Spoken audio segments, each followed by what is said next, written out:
Today we have the Sansevieria snake plant. What is it? Wednesday. Easily detected by the pattern on its leaves. Kind of looks like snake skin.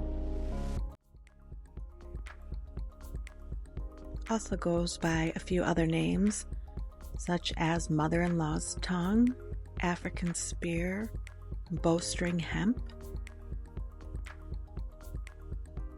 They have no stems or branches. Their thick leathery leaves emerge straight from the soil. They are now in the genus DRACAENA, the family of asparagus, and origin from West Africa.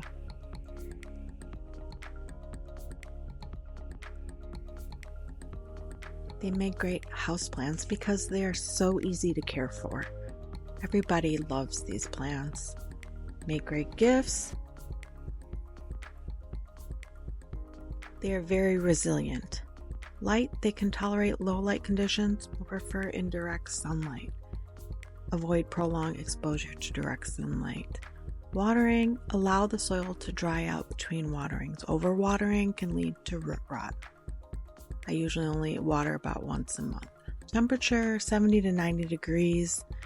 They can do better in those temperatures. Humidity, they don't need any special humidity. Normal household is fine. Fertilize very sparingly, only during the growing season, and make sure it's diluted.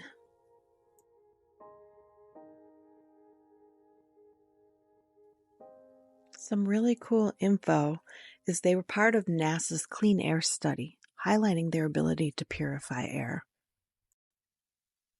They're one of the few plants that perform photosynthesis at night, unlike most plants which release oxygen during the day. This unique ability can attribute to the increased oxygen levels in indoor spaces, making them an interesting and beneficial addition to your home.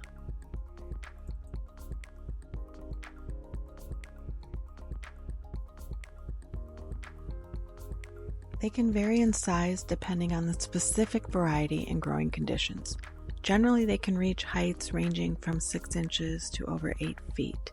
Just depends on the variety and how much light and water you give it.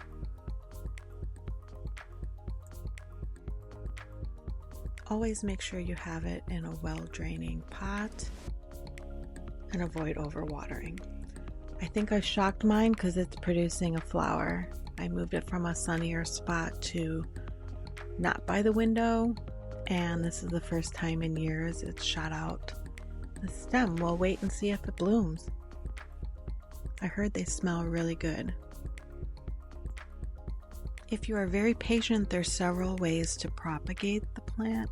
You can take leaf cuttings and plop them in water and wait till roots form and then put in soil, or you can divide them from the pot, carefully splitting up the roots and rhizomes to repot in separate pots, because they will grow little pups from the soil up, and when they're big enough, just separate them. Here's a propagation I have sitting in a pickle jar with water. I swap out once a week, and a few other types that I have. Some cylindrica straight type. You can see the little new babies growing up from within.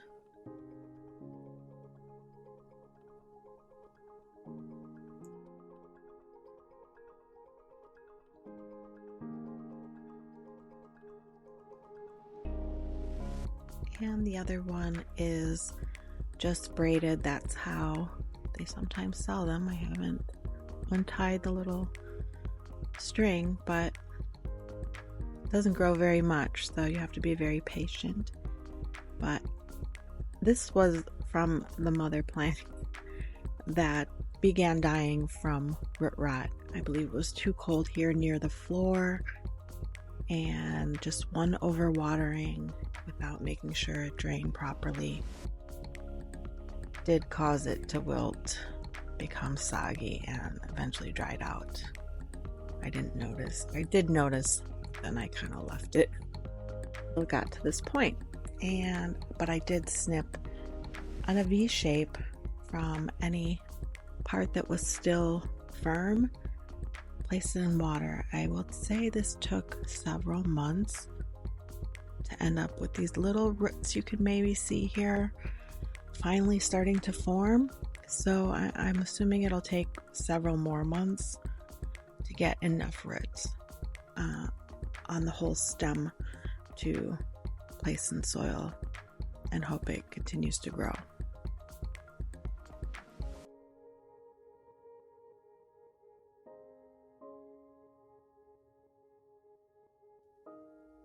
Here I was just trying to rinse off another pot and it fell out. The roots are very shallow here, so it fell in the sink, so I need to add a little more soil and pack it in a little better so it doesn't fall out as easily again. But rinse it off, clean it off pretty good, and put it back in its pot.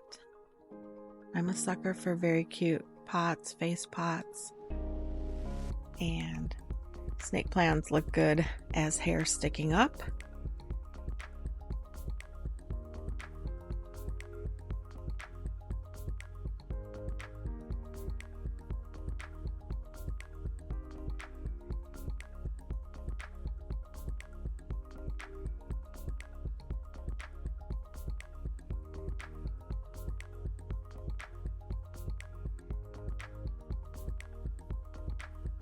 Here are a few of the other types that I have around the house. Leave in the comments how many you have and what their names are.